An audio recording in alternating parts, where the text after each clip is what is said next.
86% dos adolescentes atendidos em hospital de São Paulo são considerados sedentários. Segundo o Serviço de Pediatria do Hospital do Servidor Público Estadual, houve um aumento no número de adolescentes entre 12 e 18 anos considerados fisicamente inativos. Na unidade, 7 a cada 9 pacientes apresentam transtornos gerados pela falta de exercícios físicos.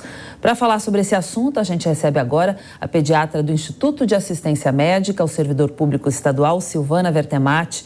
Bom dia, bem-vinda, doutora Silvana. Bom dia, é um prazer estar participando. Prazer é nosso em recebê-la por aqui. Doutora, o que é considerado aí o sedentarismo infantil e quais são os principais fatores de risco associados ao sedentarismo? Sedentarismo infantil são crianças, uma definição da Organização Mundial de Saúde, são crianças que não estão atingindo 60 minutos de atividade física diários. É importante a gente definir essas questões, Atividade física é um movimento muscular com gasto de energia. É diferente um pouco do exercício físico que vai ser feito em clubes de iniciação física e de iniciação esportiva. São atividades físicas que podem ser, por exemplo, brincadeiras ao ar livre, tem um gasto energético e um efeito metabólico positivo em relação tanto ao desenvolvimento físico, desenvolvimento de habilidades motoras, como até mesmo o metabolismo orgânico de uma forma geral. Então, são crianças que não estão atingindo essa média. Era uma coisa muito comum as crianças atingirem essas médias de atividade física por conta das brincadeiras, ou mesmo através do exercício organizado. E realmente essas crianças e adolescentes não estão atingindo essas médias preconizadas pela Organização Mundial de Saúde. Doutora Silvana, a pergunta agora é do Diogo Schelp. Doutora, bom dia. Esse número é realmente bastante impressionante.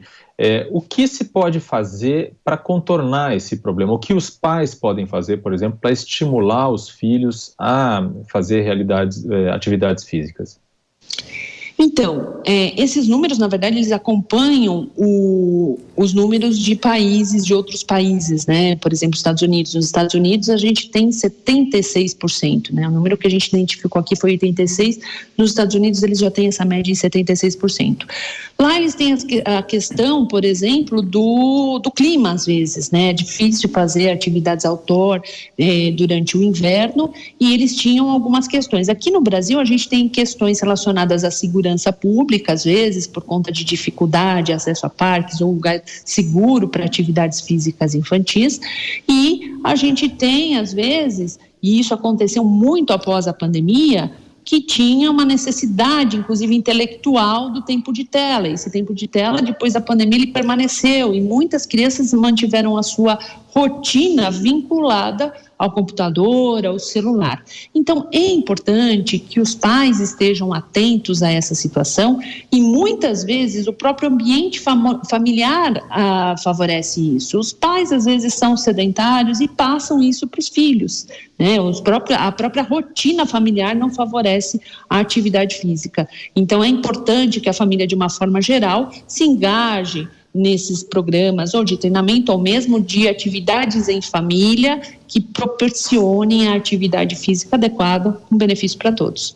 Hora certa agora, 11h02, a gente está conversando com a doutora Silvana Vertemati sobre o excesso aí de outros elementos que não exercício físico na vida desses adolescentes, que poderiam estar se exercitando no momento que estão olhando para as telas do celular, como a senhora falou, principalmente durante esse período de pandemia, eles se acostumaram muito a esse novo hábito, Como que esse excesso de telas está associado aí ao sedentarismo infantil? É um hábito que está começando cada vez mais cedo. A gente vê crianças muito pequenas já viciadas nesses joguinhos de celular, Que mal que esse excesso pode causar, ainda mais pensando que ao invés de ficar parada aí olhando para a tela, essa criança, adolescente, poderia estar brincando, se mexendo e se exercitando, As sociedades médicas envolvidas recomendam no máximo 2 horas de tela por dia, Então, a partir desse excesso, começam a vir os efeitos negativos. Então, as questões muitas vezes envolvidas, elas são biopsicossociais. além do impacto no desenvolvimento físico, que é a perda da força muscular, a falta de desenvolvimento de habilidades físicas, se a gente fizer um paralelo em questão à alfabetização, inclusive nos Estados Unidos, diante desses números que também são alarmantes lá, eles já estão definindo essa situação como analfabetismo físico.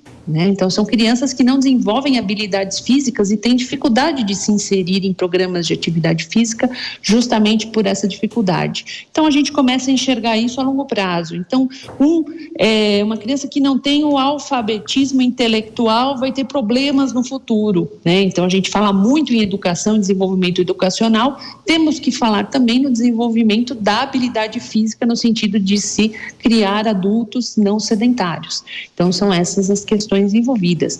E a questão psicológica é muito importante, se a gente considerar a atividade física, o exercício físico, a participação esportiva, é muito importante no desenvolvimento psicológico, A criança vai aprender o estresse de competir, a questão relacionada a perder, a ganhar. Todos esses benefícios do esporte e do exercício acabam não fazendo parte, inclusive, do desenvolvimento emocional, o que se torna muito deletério de uma forma geral.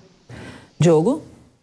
Doutora, as atividades físicas que são promovidas pelas escolas no Brasil, sejam as escolas públicas, sejam as particulares, não são suficientes para atender essas necessidades dos adolescentes? Na verdade, as atividades físicas nas escolas, elas têm uma participação não diária. A recomendação da OMS, ela é diária. Então, essas atividades físicas, elas precisam ser complementadas fora do ambiente escolar.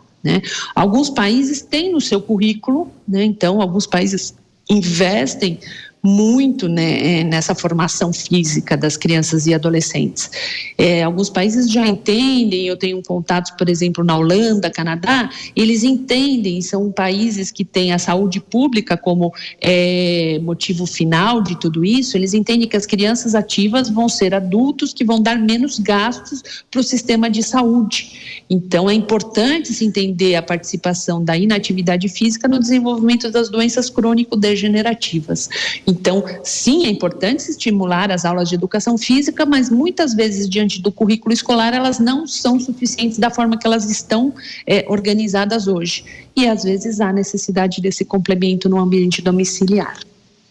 Bom, sobre essa questão dos adolescentes que não fazem atividade física, o sedentarismo infantil e adolescente, a gente conversou com a médica pediatra do Instituto de Assistência Médica ao Servidor Público Estadual, Silvana Vertemati. Muito obrigada aí pelos seus esclarecimentos.